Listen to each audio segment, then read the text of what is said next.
Quando a palavra se fez carne. Parte 2. Milagres. Olá e bem-vindos! Neste vídeo, analisaremos apenas alguns dos muitos episódios em que o Mashiach Yahusha realiza milagres.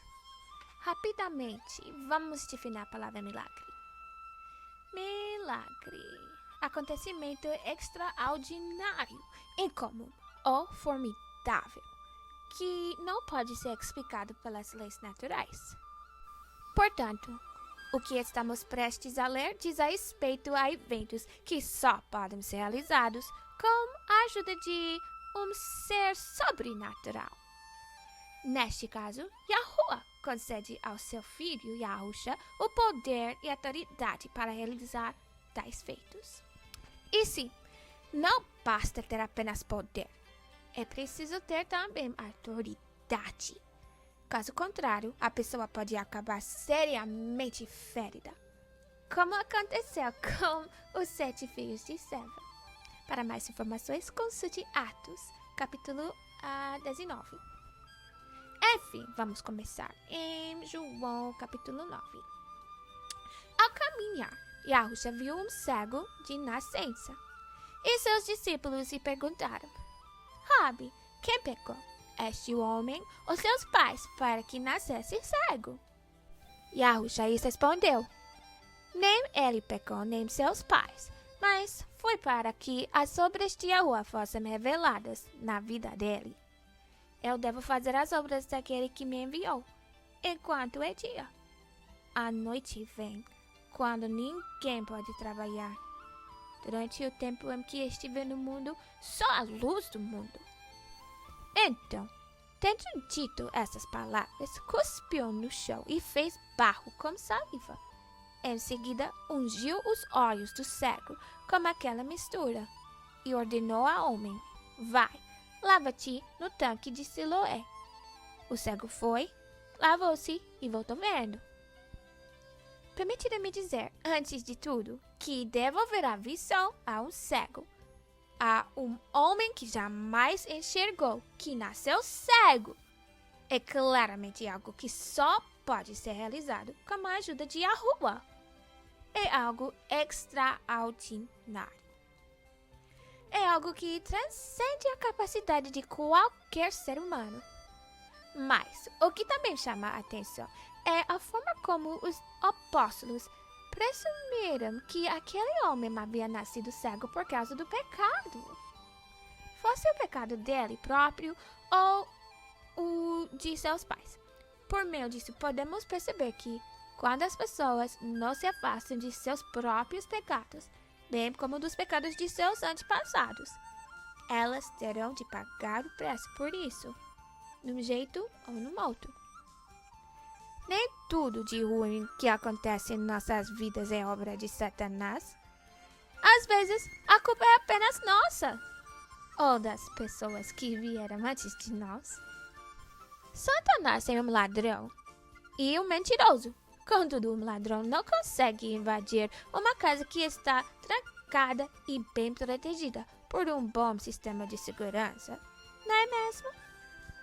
Precisamos nos tornar como uma casa trancada e bem vigiada, orando, lendo a Bíblia e, acima de tudo, colocando em prática aquilo que lemos. A seguir, vamos para Marcos capítulo 7. Então, partiu Yahusha daquele lugar e foi para os arredores de Tiro e de Sidom. Entrou em uma casa e desejava que ninguém o soubesse. Porém, não foi possível manter sua presença em segredo. De fato, assim que ouviu falar sobre ele, certa mulher, cuja filha pequena estava como um espírito imundo, chegou e atirou-se aos seus pés. A mulher era grega, de origem sirofenícia, e implorava a Yahusha que expulsasse de sua filha o demônio. Mas Yahusha lhe explicou: Deixa primeiro que os filhos se alimentem até ficarem satisfeitos, pois não é justo tirar o pão dos filhos e lançá-los aos cachorrinhos. Ao que replicou a mulher: Sim, mestre, mas até os filhotes dos cães debaixo da mesa comem das migalhas das crianças. Então, ele declarou: por causa dessa tua resposta, podes ir em paz. O demônio já saiu de sua filhinha. Ao retornar ela para sua casa, encontrou a criança jogada sobre a cama, pois o demônio a havia abandonado. Na época desta história, Yahusha estava apenas tentando ajudar o seu próprio povo, os descendentes de Jacó, chamados Yasharel. Mas esta mulher, descrita como Cirofenícia, é provavelmente uma cananeia, inimiga de Yasharel. Embora, a princípio, Yahusha não se sinta inclinado a ajudá-la. A humildade e a fé dela o conquista. Ela o convence simplesmente observando que aquilo que pedia exigiria tão pouco poder em comparação ao poder que ele possui, que seria como jogar uma migalha por um cão. Afinal, quando se tem um prato enorme de comida, não se sente falta de uma simples migalha? Mesmo não sendo uma filha da nação escolhida de Yahuwah, Yahusha a ajuda porque ela possui a fé de uma filha dessa nação. Algo que ele continua fazendo até hoje, ajudando a todos, especialmente aqueles que creem nele e o buscam com mais intensidade.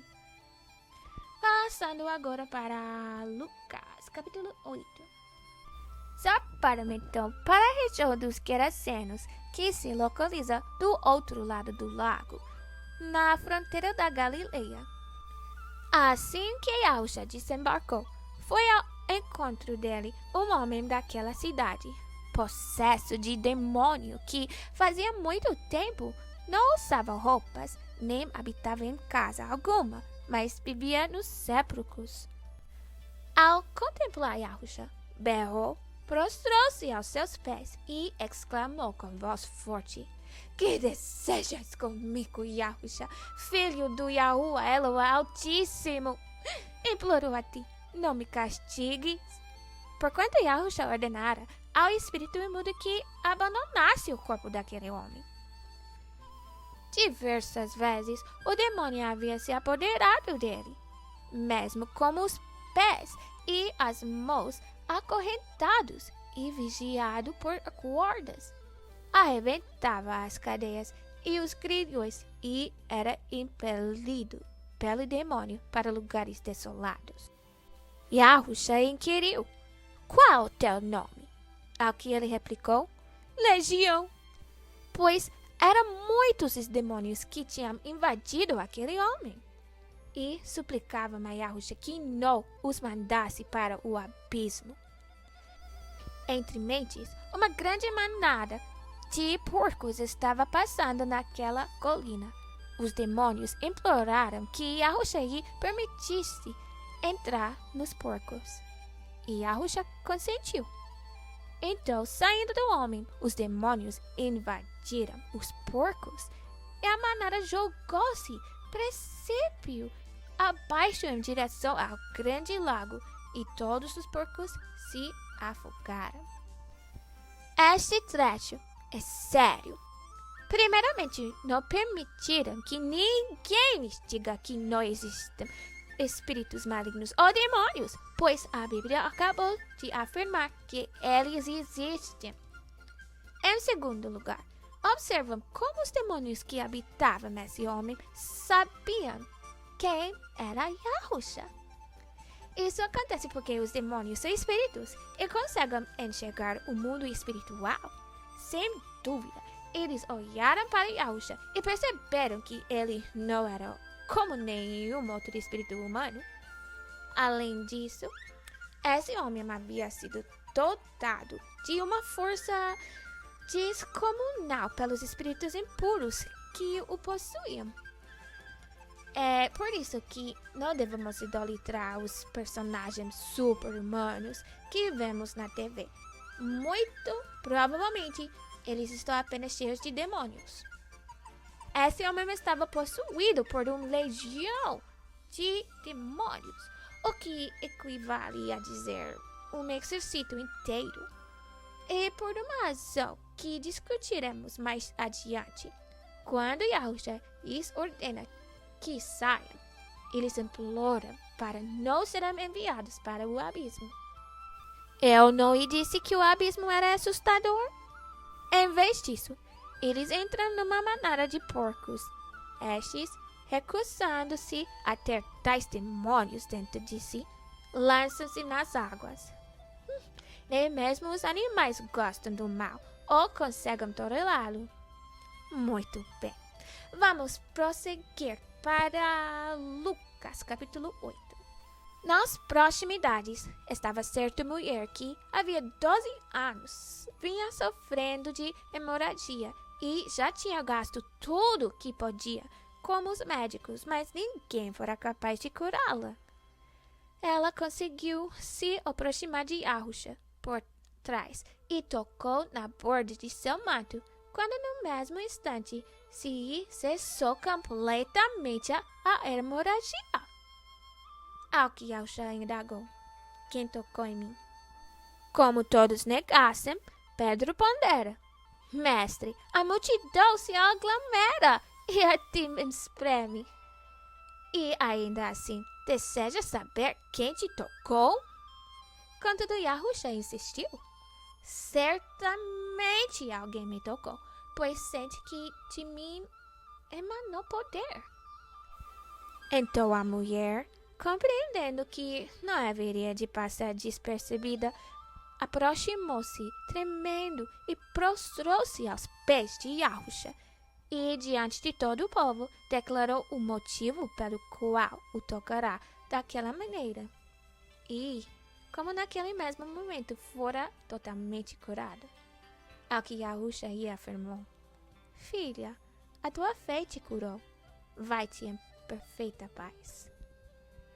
Esta pobre mulher vinha sofrendo de hemorragia há 12 anos e nenhum médico conseguia ajudá-la.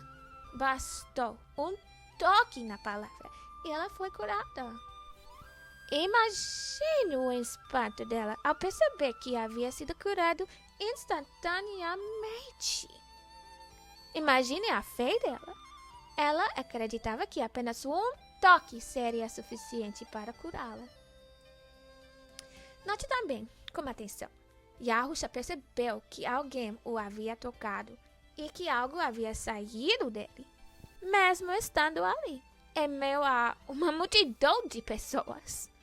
O toque daquela mulher específica extraiu dele uma energia espiritual e ele percebeu isso imediatamente. Ele sentiu o poder sair dele. Enquanto, quando a mulher confessou que tinha sido ela, ele nem sequer ficou zangado. Ele assegurou que foi a fé dela que o salvou. Foi também a sua disposição para agir se ela não tivesse tentado tocá-lo, contentando-se apenas em ter esperança, mas sem tomar qualquer atitude concreta. Talvez não tivesse sido curada naquele dia. A seguir, vamos para João capítulo 11. Então, quando Maria chegou ao lugar onde Yahusha estava, vendo-o, prostrou-se aos seus pés e desabafou: mestre, se estivesses aqui, meu irmão não teria morrido.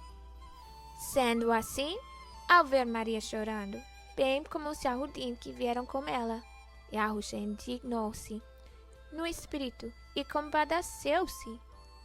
Perguntou-lhes Yahusha: onde o colocastes? E eles indicaram e: mestre, vem-me ver. Yahusha chorou. Então os Yahudim comentaram: vede como ele o amava. Mas alguns deles questionaram: não poderia este homem que abriu os olhos do cego ter evitado que seu amigo morresse? Então, novamente, Yahusha se indigna em seu espírito e, comovido, dirige-se ao sepulcro. Era uma gruta na rocha, como uma pedra fechando a entrada. Determinou Yahusha: tirai a pedra, preveniu Marta, irmã do falecido. Mestre, ele já cheira mal, pois já se passaram 4 dias. Encorajou a Yahusha. Eu não te falei que, se creres, verás a glória de Yahuwah? Então, tiraram a pedra da entrada do lugar onde o homem morto estava deitado. E Yahusha, levantando seus olhos aos céus, agradeceu. Pai, dou-te graças porque me ouviste. Eu sei que sempre me ouves, mas disse isso por causa da multidão que está ao meu redor, para que creiam que tu me enviaste. E, tendo dito essas palavras, clamou em alta voz: Lázaro, vem para fora. Então, o homem que havia morrido saiu da gruta, tendo os pés e as mãos atados com faixas de linho e o rosto envolto como um pano. E Yahusha orientou-os: retirai as faixas dele e deixai-o seguir. Yahusha ressuscitou um homem dentre os mortos. Este amigo dele estava morto havia 4 dias e, como uma única ordem, apenas 3 palavrinhas, este homem voltou à vida. O espírito dele retornou ao seu corpo e ele se levantou e caminhou. Existem outros episódios na Bíblia em que pessoas são trazidas de volta à vida, mas geralmente isso acontece após apenas algumas horas e não depois de 4 dias inteiros. Yahusha demonstra de fato a glória e o poder de seu pai Yahuwah. Note também como ele diz que fala em voz alta apenas para que todos os que ouviram tenham a prova de que é Yahuwah quem está ressuscitando Lázaro dentre os mortos, atendendo ao pedido de Yahusha. Yahusha sabe que Yahuwah sempre o ouve. Por fim, vamos examinar um tipo diferente de milagre, mas ainda assim um milagre. Vamos para Mateus capítulo 17, versículos 1 a 9. Passados 6 dias, Yahusha tomou consigo Pedro, Tiago e João, irmão de Tiago, e os levou em particular a um alto monte. Ali ele foi transfigurado na presença deles. Sua face resplandeceu como o sol e suas vestes tornaram-se brancas como a luz. De repente, surgiram à sua frente Moisés e Elias, conversando com Yahusha. Expressando-se, Pedro disse a Yahusha: Mestre, é bom estarmos aqui. Se desejares, farei aqui 3 tendas, uma para ti, uma para Moisés e outra para Elias. Enquanto ele ainda estava falando, uma nuvem resplandecente os envolveu. E dela emanou uma voz, dizendo: Este é o meu filho amado, em quem me regozijo. A ele atendei.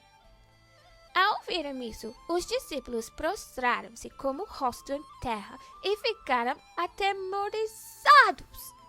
Então, Yahusha, aproximando-se deles, tocou-os e disse: Levantai-vos e não temais.